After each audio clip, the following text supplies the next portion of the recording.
Hello students, आज सभी का विवेकानंद स्कूल की ऑनलाइन क्लास में स्वागत है।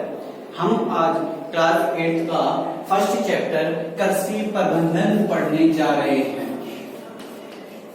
देखिए, अपना जो भारत देश है वो कृषि प्रधान देश है कि यहाँ की जो अधिकतर जो जनता होती है वो क्या करती है, कृषि करती है। तो कृषि प्रबंधन जो चैप्टर है, यहाँ से इस चैप्टर को स्टार्ट करने से पहले मैं आपको एक चीज बता देता हूँ कि आपको क्या करना है, जितनी भी रिलेटेड जितना टॉपिक आपको आज पढ़ाया जा रहा है उस टॉपिक के पूरे के नोट्स बनाने हैं आपको। नोट्स बनाने के बाद में जैसे ही क्या होगा कि अपना ये चैप्टर कंप्लीट होता है, उसके बाद में आपको यहाँ से क्वेश्चन के थ्रू पीडीएफ मिल जाएगी, आपको क्वेश्चनों की पीडीएफ मिल जाएगी, जिससे क्या करना है, आपको वो क्वेश्चन आंसर होमवर्क के रूप में करने हैं और साथ ही साथ याद करना है। चलो अपन टाइम वेस्ट नहीं करके यहाँ से स्टार्ट करने जा रहे हैं। फर्स्ट जो टॉपिक है अपना कृषि पद्धतियां। कृषि पद्धति के अंदर पहला जो अपना टॉपिक आएगा, यहाँ अपन बात करेंगे फसल।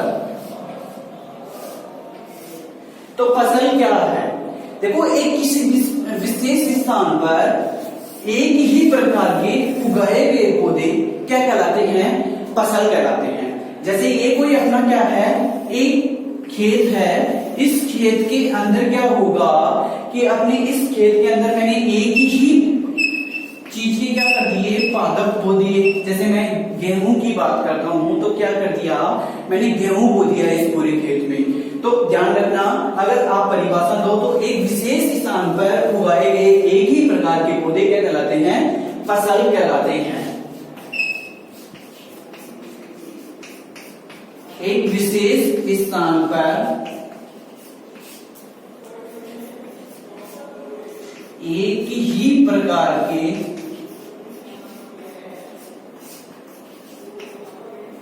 उगाए गए पौधे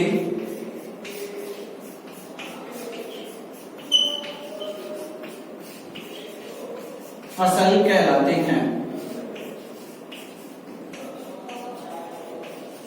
अब देखिए, फर्स्ट एक ही प्रकार के पौधे उगा दिए। अब क्या है, अपने जैसे भारत देश की बात करते हैं तो भारत देश में क्या है कि विभिन्न प्रकार की ऋतुएं आती है। ऋतुएं जैसे तीन ऋतु आती है अपने, ग्रीष्म ऋतु बात करते हैं, बरसात ऋतु, जो भी बरसात का मौसम होगा, गर्मी का मौसम होगा, सर्दी का मौसम होगा, तीन ऋतुएं आ गई। तो इन तीनों ऋतुओं में अपन अलग अलग फसल को बोते हैं। तो इन तीनों ऋतुओं के अनुसार ही फसल को अपन ने कितने भागों में बांट दिया गया है, 3 भागों में बांट दिया गया है। पहली बात करते हैं खरीफ की फसल।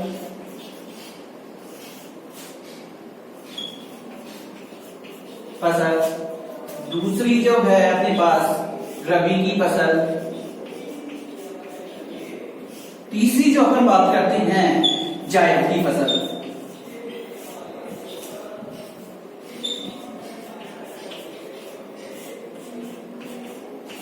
देखो, खरीफ की फसल की बात करते हैं तो ये वो फसल है जो जून से सितंबर माह में बोई जाती है।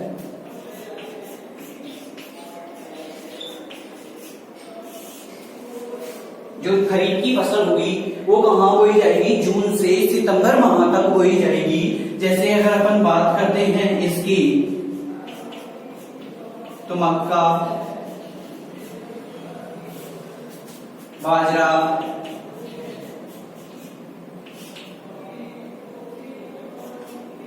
मूंगफली आदि। देखो, जितनी भी आपको क्या करने हैं, ये तीनों जो अपन फसल पढ़ रहे हैं, जब फसल का जो टॉपिक है, यहाँ से क्वेश्चन पूछा जाता है कि रबी की फसल कब बोई जाती है, खरीफ की फसल कब बोई जाती है, कब काटी जाती है।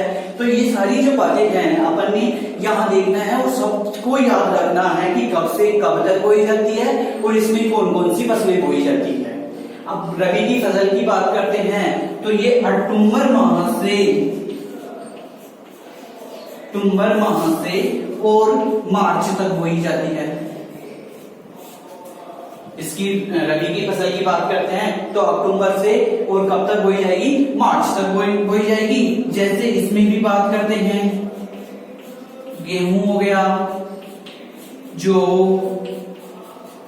चना आदि। आपको इसके क्या करने हैं, कम से कम 3 एग्जाम्पल तो याद करने ही करने हैं। कि जैसे अगर आपने ये सवाल दे दिया आपको, किसी को क्या है कि 2 चीजें याद है कि गेहूं की फसल और जौ की फसल आपको याद है, तो अगर आपसे पूछ लिया जाए कि 3 उदाहरण बताइए रबी की फसल के, या फिर अगर एबीसीडी जो आते हैं अपने 6 एबीसीडी आते हैं बोर्ड क्लास में, तो उसमें अगर आपसे ले दिया जाए कि गेहूं और जौ के अलावा रबी की और कौन सी फसल है जिनके नाम बताइए, तो गेहूं और जौ के अलावा कौन सी फसल आ गई अपने, चने की फसल।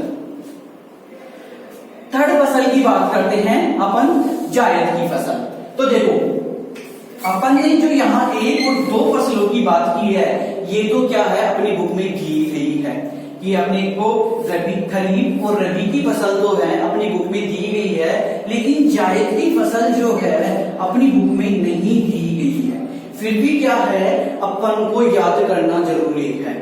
वैसे किताब से बाहर कुछ भी नहीं आएगा, लेकिन अपनी नॉलेज के लिए इस चीज को याद रखना बहुत जरूरी है कि तीसरी फसल कौन सी होती है। बाई चांस आपको कोई भी पूछ ले कि फसल कितने प्रकार की होती है, तो ये तो आपको पता होगा कि मैंने पढ़ा दिया कि खरीफ की फसल है, रबी की फसल है, लेकिन ये जो फसल है ये भी तीसरी फसल अपनी इन्हीं फसलों के अंदर कंसीडर किया गया है, लेकिन इसको अपन को याद रखना बहुत जरूरी है। तो जायद की फसल की अगर अपन बात करते हैं, तो जायद की फसल देखो जून से सितंबर में ये बोई जा रही है, अक्टूबर से मार्च में ये बोई जा रही है। अब अप्रैल माह से और जून माह तक का जो टाइम बचता है, उस माह में कौन सी फसल बोई जाएगी, आपकी जायद की फसल। ये फसल कहाँ बोई जाएगी, कब बोई जाएगी, अप्रैल माह से और जून के प्रथम सप्ताह तक बोई जाएगी। जैसे अप्रैल में तो बोई जाएगी और जून माह में क्या कर ली जाती है, ये काट ली जाती है, मतलब ये इसकी जो टाइम पीरियड है वो क्या हो जाता है, खत्म हो जाता है। जैसे अगर आपसे पूछ भी लिया जाए इसमें कि कब बोई जाती है, तो कोई ऐसे आंसर नहीं देगा कि जून से सितंबर माह तक बोई जाती है, नहीं। अपन बोई कब जाएगी, जून में बोई जाएगी, और काटी कब जाएगी, सितंबर माह में काटी जाएगी। ये भी अक्टूबर माह में बोई जाती है और मार्च माह में क्या कर ली जाती है, काट ली जाती है। अप्रैल माह में बोई जाएगी और जून माह में क्या कर ली जाएगी, काट ली जाएगी, मतलब इसकी जो समय अवधि है वो क्या हो जाएगी, पूरी हो जाएगी। जैसे अगर अपन इसी की भी बात करते हैं, इसमें कौन कौन से आते हैं, तरबूज, ककड़ी,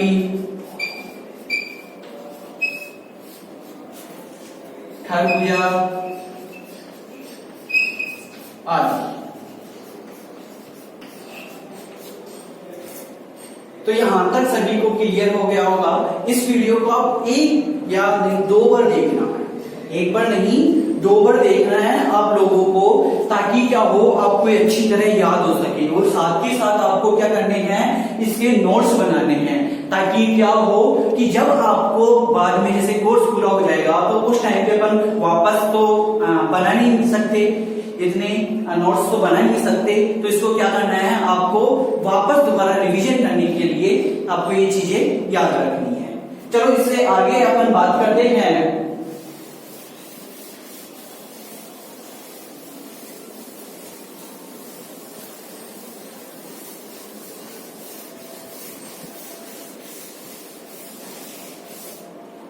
तो कृषि पद्धति के चरण, सेकंड जो अपना टॉपिक है कृषि पद्धतियों के चरण।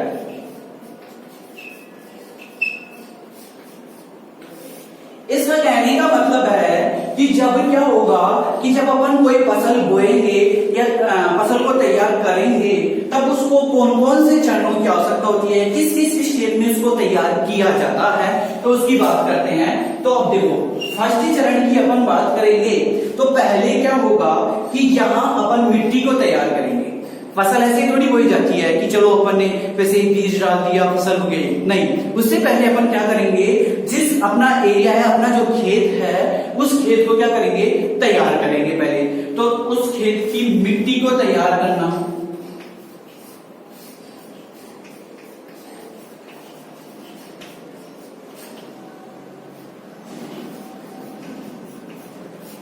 सेकंड टॉपिक क्या होगा, मिट्टी को तो तैयार कर दिया अपन ने, फिर इसमें क्या करेंगे, बुआई करेंगे। बुआई भी कर दी, फिर अपन क्या करेंगे, इसमें खाद डालेंगे।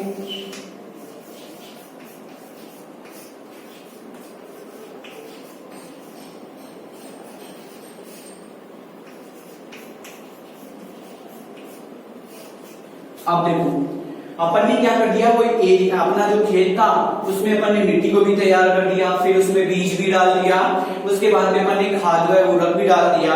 फिर उसके बाद जैसे ही खाद डाल देंगे, उर्वरक डाल देंगे, तो उसके बाद में ही उसकी क्या करेंगे, अपन सिंचाई करेंगे।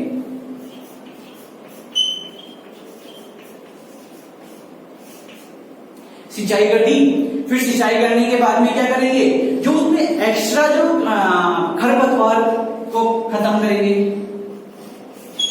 खरपतवार को हटाना।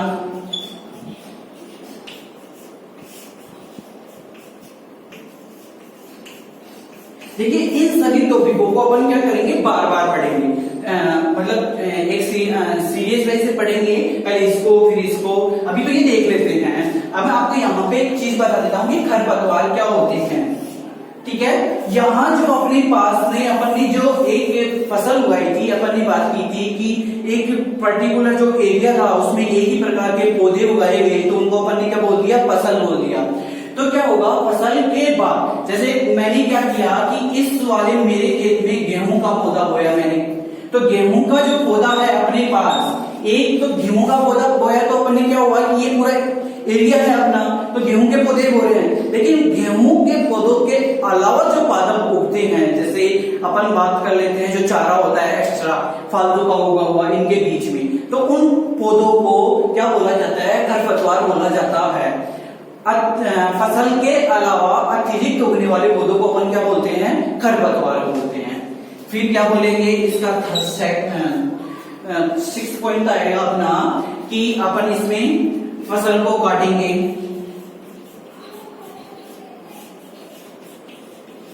फसल को काटने के बाद में अपन क्या करेंगे, अनाज का भंडारण करेंगे।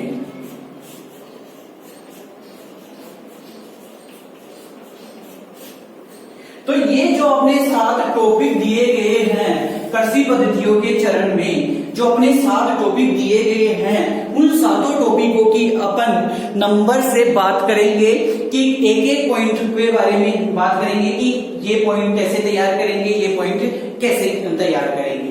ठीक है, यहाँ तक आप सभी को समझ में आ गया होगा। यदि अगर किसी को कोई भी प्रॉब्लम है तो नीचे मेरे नंबर दिए गए हैं, उनसे संपर्क कर सकता है। नीचे जो आप स्कूल में संपर्क कर सकते हो या कमेंट बॉक्स में लिख के बता सकते हो कि सर मेरे को इस चीज में प्रॉब्लम है, दोबारा समझाइए, क्या इसमें क्या होगा, ऐसा क्या, जो भी आपका क्वेश्चन है वो आप मेरे से डायरेक्ट कॉन्टेक्ट कर सकते हो। इसके बाद में अपन बात करते हैं मिट्टी को तैयार करना। देखो एक अपन ने जो अपना खेत ले लिया, उस खेत में क्या कर रहे हैं, अपन मिट्टी को हल चला के कैसे भी करके उसकी जो मात्रा है, उसमें पोषक पदार्थ है, उन सभी पोषक पदार्थों को कैसे तैयार करेंगे अपन। तो इसमें अपन फर्स्ट टॉपिक ले कि मिट्टी को तैयार करना।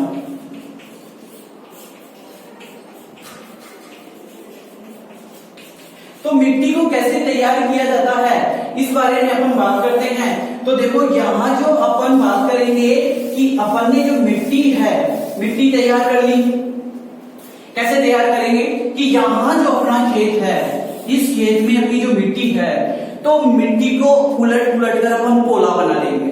पोला बना देंगे तो पोला बनने से क्या होगा, ताकि उसमें जो नीचे दबे हुए जो पोषक पदार्थ थे वो पोषक पदार्थ बाहर आए, उसमें बीज आसानी से जा सके। तो यहाँ अगर आपको टॉपिक आता है मिट्टी को उलट पुलट कर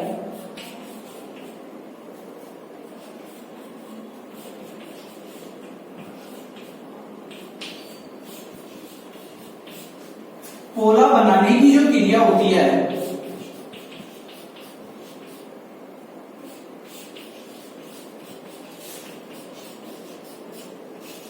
बनाने की क्रिया जुताई कहलाती है।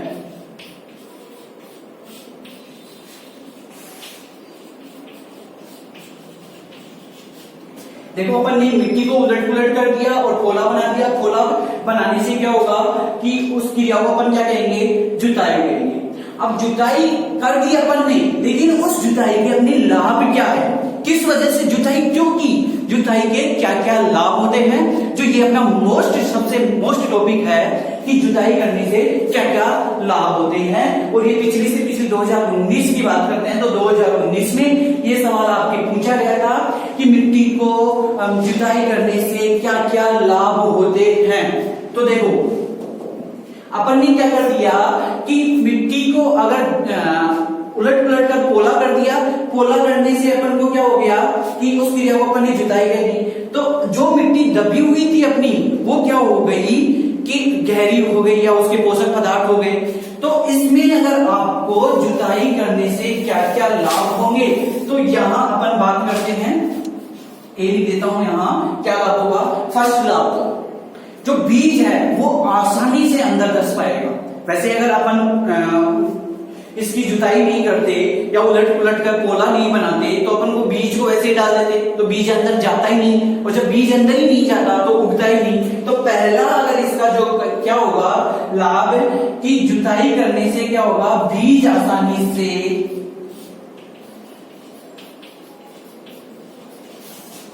अंदर चले जाएंगे।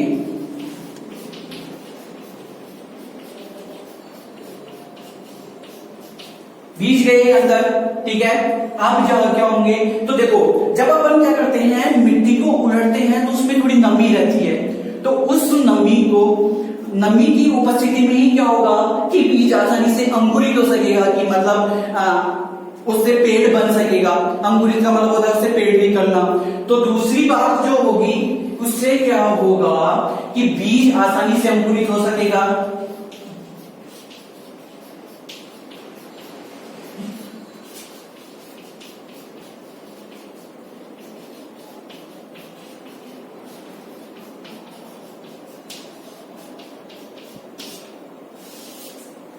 ठीक है, ये दो पॉइंट हो गए।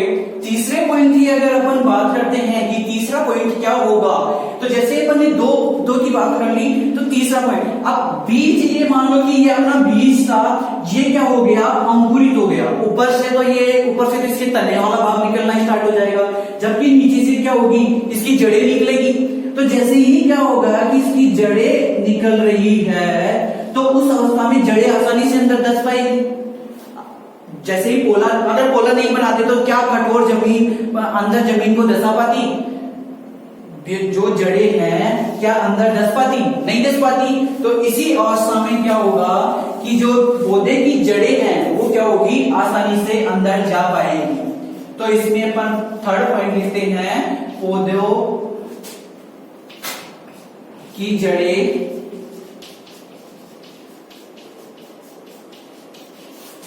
आसानी से धस सकेगी।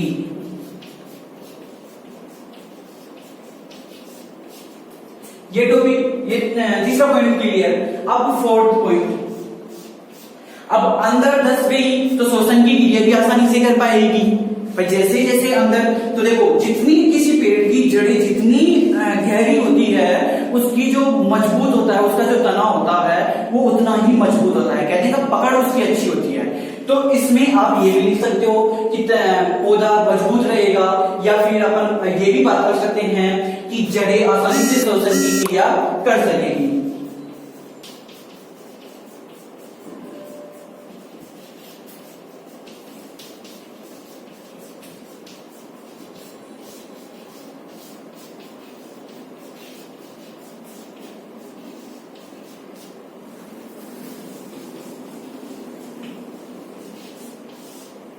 तो ये अपन को 4 पॉइंट दिए गए हैं। ये 4 पॉइंट बहुत मोस्ट है, ये अपनी बुक में अलग से नहीं दिए गए, अपने एक लाइन में मिक्स किया कर दिए गए हैं सारे पॉइंट। तो अपन को क्या करना है, यहां से अलग पॉइंट करके इसको निकालना है कि जुताई करने से क्या जुताई करने के लाभ। मैं यहाँ टॉपिक लिख देता हूं, आप इसको उतार लेना, जुताई करने से लाभ।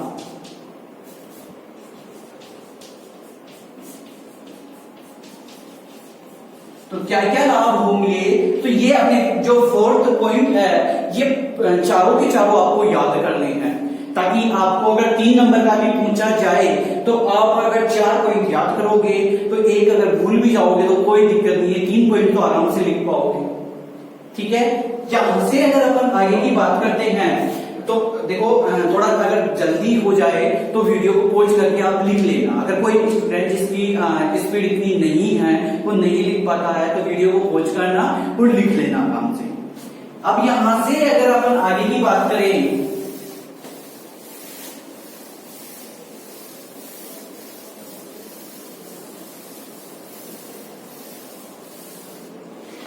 देखो अगर यहां मिट्टी को अपन ने तैयार कर लिया, लेकिन तैयार भी कर लिया, जुताई भी कर ली, अपन ने बीज भी बोने की तैयारी है, तो अपन ने बात की जुताई करने से क्या क्या लाभ होते हैं, लेकिन जुताई करने की साधन क्या क्या है, औजार क्या है। तो जुताई के औजार, या अगर अपन बोल सकते हैं मिट्टी को तैयार करने के भी औजार, तो आप ये भी लिख सकते हो जुताई करने के औजार। देखो अभी अपन ये फर्स्ट टॉपिक ही चल रहा है अपने आप ही तक कि मिट्टी को तैयार करना। सेकंड टॉपिक बुआई टॉपिक स्टार्ट करेंगे, तो पहले अगर अपन बात करते हैं तो ये जुताई करने के औजार। तो देखो जुताई करने के जो औजार क्या क्या होते हैं, तो अपन ये 3 औजार बात करेंगे। एक तो हल की बात करेंगे अपन, दूसरा जो अपन बात करेंगे एक कल्टीवेटर की बात करेंगे,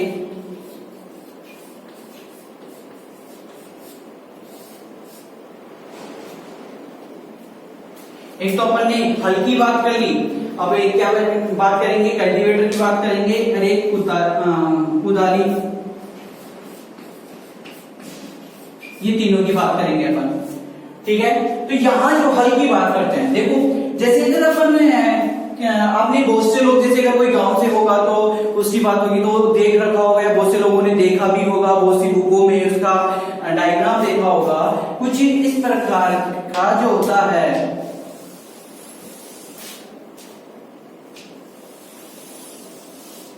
कुछ इस टाइप का होता है। इसका जो हल्का वाला भाग होता है ये होता है, और इसका ये हल्का वाला भाग होता है जो लोहे से बना होता है। तो देखो यहां अगर अपन बात करते हैं तो देखो ये वाला जो पार्ट होता है, मान लिया कि ये जो है ये सारा लकड़ी का बना हुआ पार्ट है, और ये है ना लोहे का बना हुआ। इस टाइप से जो होता है एक लोहे का नीचे से बना हुआ औजार होता है। उस औजार को जो नीचे से चौड़ा वाला पार्ट होता है उसको अपन फाल कहते हैं।